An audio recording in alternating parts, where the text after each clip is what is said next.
I created the most powerful weapon the world had ever seen. And in that moment, as the sky burned brighter than the sun, I felt something break inside me. They call it the Trinity Test now. Historians replay it in slow motion. Filmmakers recreated it with thunder and silence. But what I remember is not the explosion. I remember the stillness before it, the breath we all held, the fear none of us spoke aloud. My name is J. Robert Oppenheimer, and whether you know me from history books or from the haunted eyes of Cillian Murphy on a cinema screen, you know the line that followed me for the rest of my life. Now I am become death, the destroyer of worlds. But I was not born thinking about death.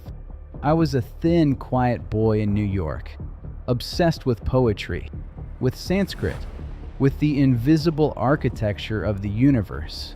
I loved physics, not because it could destroy, but because it explained, because it revealed the hidden poetry of reality.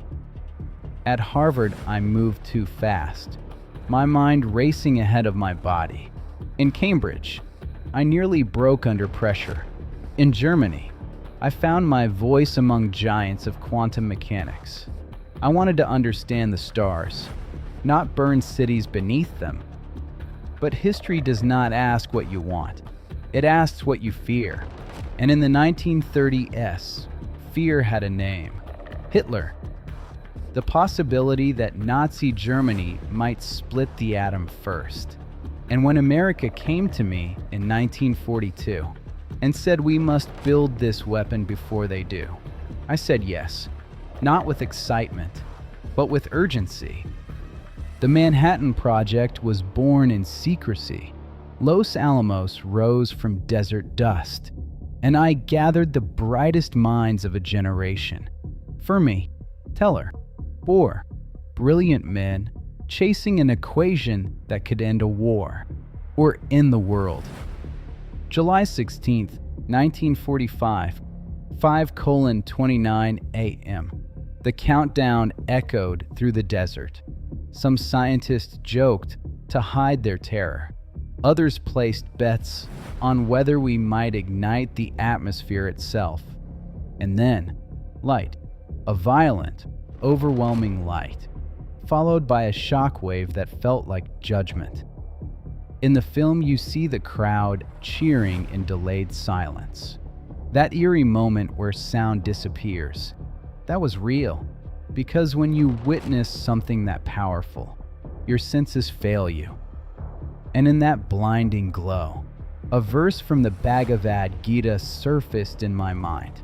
Words I had studied years before. Now I am become death. It was not triumph I felt. It was realization. We had unlocked something irreversible.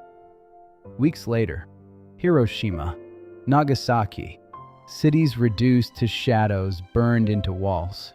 Children turned into statistics, and the world called it victory.